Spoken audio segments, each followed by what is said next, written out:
Hello everyone, welcome back to the channel. I'm doing this video for those who have higher blood pressure than average. For example, my first subscriber Stefan, I know that he wants to know everything and the now, and as you can see, the Maiar DEX is under scheduled maintenance. Therefore, you can do your harvesting and reinvesting, and I just wanted to give you a short explanation why this is happening. The Maiar DEX team, the Elrond network team, posted this tweet.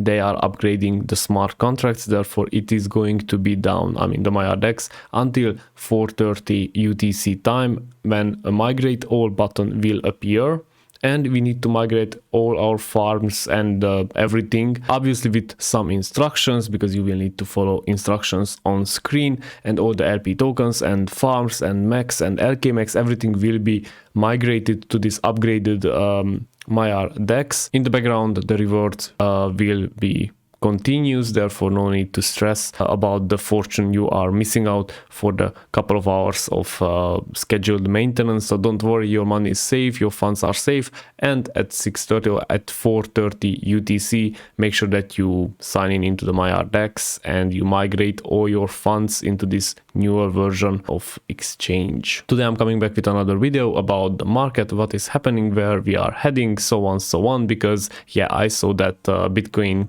crashed and all the altcoins with it, and we need to discuss what is going to happen and what we need to wait out. So yeah, thanks for watching and see you then.